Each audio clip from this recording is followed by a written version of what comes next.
দর্শক বন্ধু, আপনি কি 2026 সালে কিংবা 2027 সালে ইউরোপ বেড়াতে যাওয়ার পরিকল্পনা করছেন? যদি ইউরোপ বেড়াতে যেতে চান নিজে পরিকল্পনা করে, ট্রাভেল এজেন্টদের ফাঁদ এবং লুট এড়িয়ে, তাহলে এই ভিডিওটা অবশ্যই স্কিপ করবেন না। জানি আমি এটা বলার পরেও আপনারা ভিডিওটা স্কিপ করে যাবেন, কারণ এই ভিডিওতে নান্দনিক কোনো বিষয় নেই, ভিডিও এডিটিংয়ের মুনশিয়ানা নেই, রয়েছে শুধু ইনফরমেশন, যে ইনফরমেশনগুলো আপনাকে সঠিকভাবে ইউরোপ ট্যুর পরিকল্পনা করতে সহায়তা করবে। আজকের ভিডিওতে আমি এমন কিছু রিসেন্ট আপডেটস দেব যেগুলো আপনাদের জন্য অত্যন্ত গুরুত্বপূর্ণ যদি আপনি আগামী দিনে ইউরোপ যাওয়ার পরিকল্পনা করছেন। ইউরোপ ভ্রমণের প্রথম শর্ত হচ্ছে আপনাকে সেনজেন ভিসা বা সেনেগেন ভিসা পেতে হবে। আর এই ভিসা পাবো কি পাবো না, এই নিয়ে সবার মধ্যেই প্রচুর অনিশ্চয়তা থাকে। আজকের ভিডিওটা সম্পূর্ণ দেখলে এই সেনেগেন ভিসা পাওয়ার ব্যাপারে কিছু হার্ডেলস আপনি অতিক্রম করতে পারবেন, যেগুলো অত্যন্ত গুরুত্বপূর্ণ।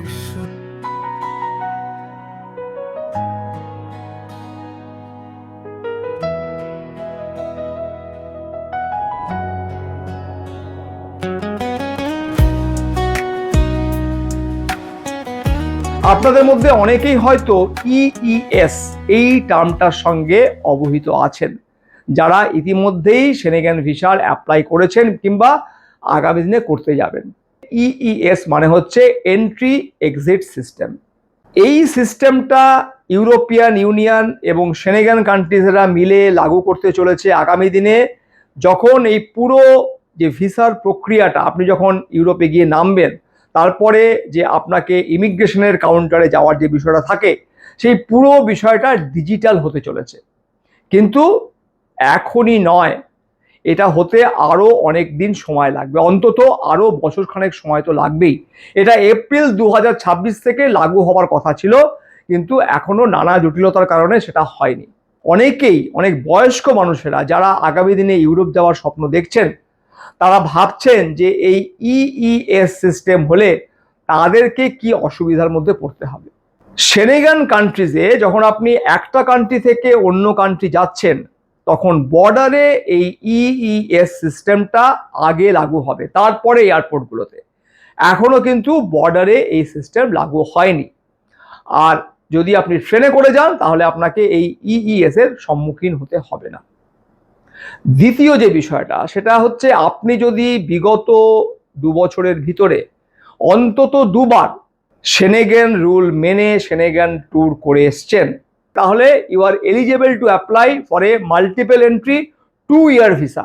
আপনি 2 বছরের জন্য ভিসা পেতে পারেন যদি আপনি বিগত বছরগুলোতে অন্তত 2বার সেনেগেন কান্ট্রিজের ট্যুর করে এসছেন, সমস্ত প্রোটোকল, সমস্ত নিয়মকানুন মেনে।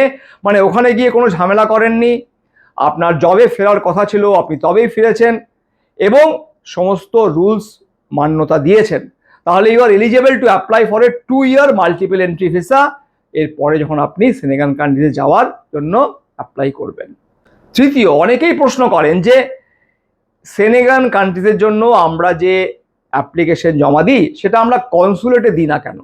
তার কারণ হচ্ছে, কনসুলেটে যদি আপনি যান তাহলে একটা বিরাট একটা ভিড় হবে। তাই জন্য তারা একটা থার্ড পার্টিকে, সেনেগান কান্ট্রিজগুলো থার্ড পার্টিকে এই ডকুমেন্টেশন জমা করার কাজটা দিয়েছে। 29টা সেনেগান কান্ট্রিজের মধ্যে 26টাতে আপনাকে যেতে হলে ভিএফএস গ্লোবালের মাধ্যমে এই অ্যাপ্লিকেশনটা জমা দিতে হবে। আর 3টে কান্ট্রি আছে, স্পেন, স্লোভাকিয়া, যেখানে আপনাকে বিএলএস বলে আরও একটা সংস্থা আছে, তার মাধ্যমে অ্যাপ্লাই করতে হবে। আর যদি আপনি গ্রিসে যান, তাহলে হচ্ছে জিভিকে বলে একটা সংস্থা আছে, তার মাধ্যমে আপনাকে অ্যাপ্লাই করতে হবে। আপনি যে কোনো কান্ট্রিজকে চুজ করুন না কেন, আপনার কিন্তু 90 ইউরো হচ্ছে Schengen fees, irrespective of which country you are applying through. এছাড়া আপনাকে ভিএফএস এর যে চার্জ, সেটা আলাদা করে দিতে হবে। এবং আপনি যদি এক্সট্রা কোনো সার্ভিস নেন, আপনি যদি প্রিমিয়াম লাউঞ্জ নেন, আপনি যদি এক্সট্রা কোনো কুরিয়ার সার্ভিসের জন্য সিকিউরিটি নেন, তাহলে সেক্ষেত্রে আপনাকে আলাদা করে ফিস দিতে হবে, যেরকম আপনি সার্ভিস নেবেন। 90 ইউরো হচ্ছে এটা স্ট্যান্ডার্ড ফিস, যেটা 2024 সাল থেকে চলছে এবং সেটা এখনো চলছে। এটা আপনাদের জানা জরুরি, কারণ আপনাদের মধ্যে যারা আগামী দিনে নিজেরা কিংবা ট্যুর কোম্পানির সঙ্গে এই ইউরোপ বেড়াতে যাওয়ার পরিকল্পনা করবেন, তাদের কাছেও এই তথ্যটা থাকা উচিত, কারণ ট্যুর কোম্পানিগুলো আপনার কাছে অহেতুক এক্সট্রা চার্জ করে, যাতে করে আপনারা সেগুলোকে ফেস করতে পারেন, চ্যালেঞ্জ করতে পারেন। তাই এই ইনফরমেশনটা আপনাদের জানা জরুরি। ফিউচারে এই পুরো অ্যাপ্লিকেশন প্রসিডিওরটা ডিজিটাল হয়ে যাবে, এটা ঠিক, কিন্তু এখনও সেটা হয়নি এবং সেটা হতে হয়তো আরও বেশ কিছু বছর লাগবে। তাই ইউটিউবে কিংবা সোশ্যাল মিডিয়াতে কেউ যদি বলে যে আপনাকে এখন আর ভিএফএসে যেতে হবে না, সবটাই অনলাইন হয়ে গেছে, এটা কিন্তু একদম ভুল তথ্য। এরকম তথ্য থেকে নিজেদেরকে বাঁচান এবং অন্যদেরকেও বাঁচাতে অবশ্যই ভিডিওটি শেয়ার করুন, সচেতন করুন মানুষকে। We want to make award traveller, সচেতন ট্রাভেলার তৈরি করাই ব্যাকপ্যাকার্স নোটবুকের অন্যতম প্রধান লক্ষ্য। আর একটা গুরুত্বপূর্ণ বিষয় আপনারা জেনে রাখুন, কেউ যদি আপনাকে বলে, কোনো এজেন্ট যদি বলে যে আমার ভিএফএস এ কন্ট্যাক্ট আছে, আমি আপনার ভিসা করিয়ে দেবো, জেনে রাখবেন সে সর্বৈব মিথ্যে বলছে এবং আপনাকে ফাঁদে ফেলার চেষ্টা করছে। কারণ ভিএফএস এর এই ভিসা রিজেকশন কিংবা ভিসা অ্যাপ্রুভাল, এই দুটোর কোনোটাতেই তাদের হাত নেই। সমগ্র ডিসিশনটাই নেয় কনসুলেট। ভিএফএস একটা থার্ড পার্টি এজেন্ট, যারা শুধুমাত্র ডকুমেন্টটা জমা নিয়ে সেই কনসুলেটে প্রপারলি পাঠায় এবং আপনার কাছ থেকেও ডকুমেন্ট নেওয়ার সময় প্রপারলি ডকুমেন্ট নেয়, যেগুলো দরকার সেগুলো নেয় আর যেগুলো দরকার নেয় সেগুলো আপনাকে ফেরত দিয়ে দেয়। তাই এই ধরনের ফাঁদ এড়িয়ে চলুন। ভিএফএস এ যোগাযোগ থাকলে আপনার ভিসা অ্যাপ্রুভড হয়ে যাবে, এরকম কোনো ব্যাপার নেই। এই জন্য যারা এতদিন ব্যাকপ্যাকার্স নোটবুকের সঙ্গে বিভিন্ন ইউরোপ ট্যুর করেছেন, ইতিমধ্যেই আমরা 4টে ইউরোপ ট্যুর কমপ্লিট করেছি এবং আগামী অক্টোবর মাসে আমাদের 5th ইউরোপ ট্যুর আসছে, যার সমস্ত স্লট ইজ অলরেডি বুকড। আমাদের সঙ্গে এখনো পর্যন্ত যারা যারা গেছেন তাদের বেশিরভাগই ছিলেন ফার্স্ট টাইম ট্রাভেলার, কেউ আবার উইডো, কেউ হয়তো বিয়ে থা করেননি, কেউ হয়তো ব্যবসা করেছেন। সবার ক্ষেত্রেই কিন্তু ভিসা সাকসেস রেট ইজ 100%। মানে আমরা যত ভিসা অ্যাপ্লিকেশন করেছি সবগুলোই সাকসেসফুলি অ্যাপ্রুভড হয়েছে। আমার কাছে অনেক এরকম ফোন এসছে, বাংলাদেশ থেকেও এসছে, যে আমার ভিসা আগে রিজেক্ট হয়েছে, আপনি আমার ভিসা করিয়ে দেবেন। আমি তার ব্যাকগ্রাউন্ড দেখে পরিষ্কার, তার ইকোনমিক কন্ডিশন দেখে, তার বাকি ব্যাকগ্রাউন্ড শুনে আমি তাদের ভিসা হবে কি হবে না পরিষ্কারভাবে বলে দিই। কারণ ব্যাকপ্যাকার্স নোটবুক কোনো রকমের কোনো ভুয়ো প্রতিশ্রুতিতে বিশ্বাস করে না। আমরা মনে করি আমাদের সঙ্গে যে ট্রাভেলাররা বেড়াতে যাচ্ছেন কিংবা গেছেন তারাই আমাদের কথা বলবেন, অন্য কেউ নয়। এই ডিসেম্বর মাসে আমরা একটা শুধু সুইজারল্যান্ড 7-ডে ট্যুর করছি। ইতিমধ্যেই 50% of the slots is booked.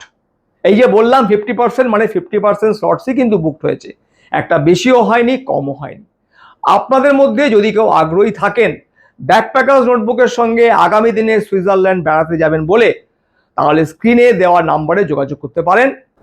না, এটার মানে কিন্তু এরকম বলছি না যে আমাদের সঙ্গেই আপনাদেরকে সুইজারল্যান্ড ইউরোপ বেড়াতে যেতে হবে, আমরা সেটা কখনোই বলছি না। আমরা বলছি যে আপনি একজন ইনফর্মড ট্রাভেলার হয়ে উঠুন, যাতে করে আপনি নিজে বেড়াতে যেতে পারেন কিংবা ট্রাভেল কোম্পানি ট্রাভেল এজেন্টদের সঙ্গে গেলেও তাদের সঙ্গে প্রপার বার্গেন করতে পারেন, আপনি যাতে তাদের দ্বারা লুট না হয়ে যান, তাদের ফাঁদে পা না দেন। সেই জন্য আমরা চাই আপনারা ইনফর্ম ট্রাভেলার হয়ে উঠুন। যদি নিজেরা ইউরোপ বেড়াতে যেতে চান, আমরা সব রকমের সহায়তা দেওয়ার জন্য প্রস্তুত। সাধারণ প্রশ্নের জন্য আপনি নিচে কমেন্ট বক্সে লিখতে পারেন, স্ক্রিনে দেওয়া যে নাম্বার রয়েছে সেখানে যোগাযোগ করতে পারেন। And if you want professional service for visa guidance, তাহলেও আপনি এই নাম্বারগুলোতেই যোগাযোগ করুন, আমরা অবশ্যই আপনাদের সাধ্যমতো সহায়তা করব।